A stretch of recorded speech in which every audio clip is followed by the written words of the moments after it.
Hey, it's NPR's Book of the Day. I'm Andrew Limbong. It is election week, and polling shows that the issue people are thinking about most this season is the economy. But there are also multiple conflicts going on across the globe, and whoever wins will have to deal with them. And it's easy to fall into the trap of thinking about these conflicts theoretically. But journalist Bob Woodward is out with a new book titled War, which covers the behind-the-scenes negotiations in the conflicts between Russia and Ukraine, as well as Israel versus Hamas. And in this conversation with NPR's Scott Detrow, Woodward makes you really confront the life and death consequences of these negotiations and lays out the stakes of the election. That's ahead. This message comes from Schwab. At Schwab, how you invest is your choice, not theirs. That's why when it comes to managing your wealth, Schwab gives you more choices. You can invest and trade on your own. Plus, get advice and more comprehensive wealth solutions to help meet your unique needs. With award-winning service, low costs, and transparent advice, you can manage your wealth your way at Schwab. Visit schwab.com to learn more. Legendary journalist Bob Woodward's new book, War, like so many of his books about the American presidency over the last half-century, is generating headlines. Like the one about the COVID test machine that then-President Donald Trump sent Russian President Vladimir Putin in the early days of the pandemic. And new revelations from Bob Woodward about Donald Trump and Vladimir Putin. That Trump secretly sent to Putin scarce COVID testing machines for his personal use.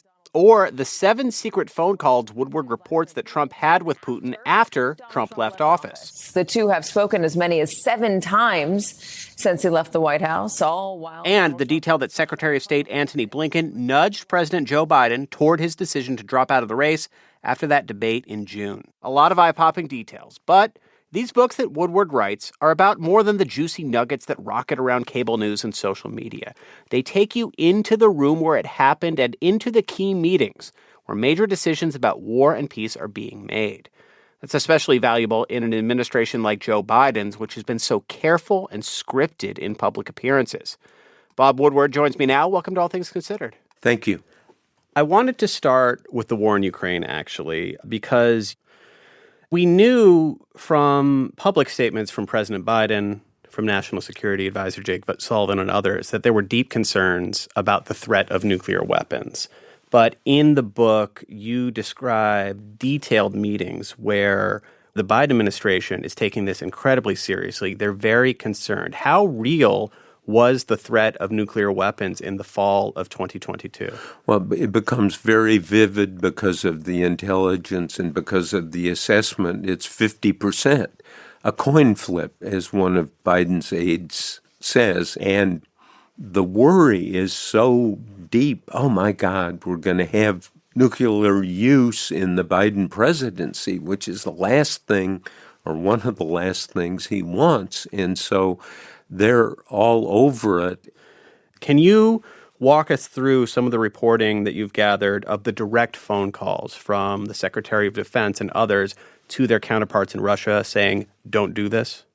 Yeah, I mean, the most vivid one is Secretary of Defense Austin. There is I have a literal transcript, and if you'll permit me to read some of it, because it makes the knowledge that they have real, and it makes how they're dealing with this crisis. Mm-hmm.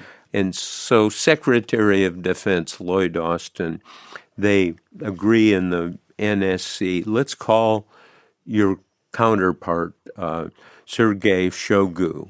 And first Austin says to Shoigu, we know you are contemplating the use of tactical nuclear weapons in Ukraine. First, any use of nuclear weapons on any scale against anybody would be seen by the United States and the world as a world-changing event. There is no scale of nuclear weapons use that we could overlook or that the world could overlook. Other words, it's just, hey, what's going on? It's we know. And so here it goes on and says, if you did this, all the restraints that we have been operating under in Ukraine would be reconsidered, Austin said. And, quote, this would isolate Russia on the world stage to a degree you Russians cannot fully appreciate. Shoigu says, quote, I don't like kindly to being threatened. Austin says, I think in one of the bluntest open interchanges I've ever learned the details of at this high level. Mr. Minister, Austin said, I am the leader of the most powerful military in the history of the world. I don't make threats. You've been covering national security for a while now. You've been covering administrations from the Nixon administration on. Was this the most serious nuclear threat that you've reported on? Yes, because they're talking about it, and in dealing with Ukraine and the way Putin looks at this and the doctrine of we can't have a catastrophic battlefield loss. Mm-hmm. In that situation, we are dancing in history in a way, and they know it. What was Vice President Harris's role in all of these big national security conversations, these key moments that we're talking about, the beginning of the Ukraine war, the Russian nuclear threat, the early days of the Israel-Hamas war? She's going to president's school. That's what vice presidents do. And she, as best I can tell, she's at almost all of the meetings. She gets involved. And at one point, they're trying to actually respond to, and within the NSC, they're discussing what to do when Israel has really kind of pushed back Iran. I mean, not kind of, but really eliminated massive numbers of ballistic missiles. Mm-hmm. And they're in the NSC, and Biden, I think she's remote on a screen, and he says, you know, what should we do? And she's the one who says, take the win. Yeah. Take the win. And Biden goes through his response and literally says, take the win to Netanyahu. That's his theme. Stop the momentum of this catastrophe. And that did lead to a slight cooling of the ramping up of tension between Israel and Iran, at least in that particular moment, after that first wave of airstrikes on Israel. Yeah, exactly. I do want to ask, with Ukraine specifically, there are so many moments that you document where it could have gone either way. It could have expanded into a much more serious confrontation that drew in other countries. There could have been a nuclear exchange. Any sense from the conversations you were having, from the interviews you were doing, how the Ukraine war would have played out differently had Donald Trump been in the White House? I quote Jake Sullivan, the national security advisor for Biden, saying that if Trump had been president, Putin would be in Kyiv now. Why? Because Trump, who loves dictators and the unity of power in one person, would have waved Putin right into Kyiv. There would have been no pushback. Why? And this is what Jake Sullivan says, which has a lot of truth. Trump loves dictators. Washington politics has changed so much since you started writing about presidents. Has that changed the way that you report these books?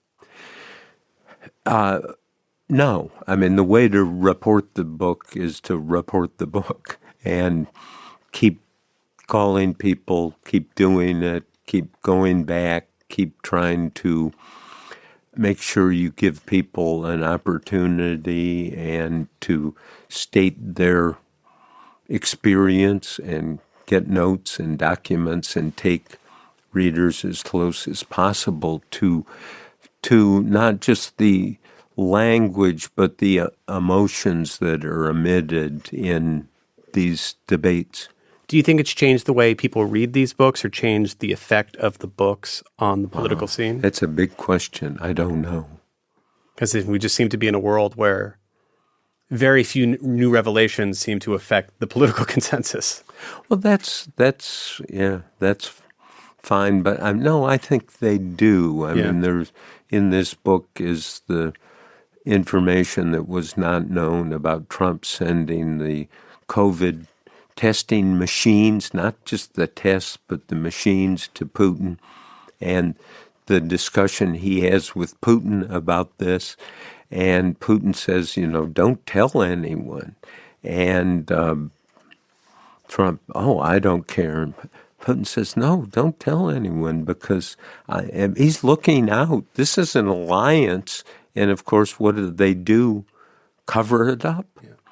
I noticed Vice President Harris picked up on this, and you could just see her emotions about here we are in this epidemic, and the President of the United States is taking expensive, coveted testing machines and sending them to Putin and Russians, and then they cover it up.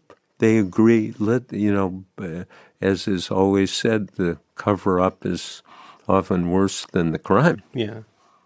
I want to end by going back to something that an interview you did with my colleague, Mary Louise Kelly, when your book Rage came out in 2020. You seemed to indicate at that time that sometimes you questioned why you kept getting drawn back into doing another one of these books and keep going at it. And I'm curious how you're thinking about that now. Are you already thinking there's a new president coming in a few months, I better get back to work? Or how are you thinking about that question? I'm thinking about I need to get back to work. That's journalist Bob Woodward. His latest book is War. Thank you so much for coming in. Thank you.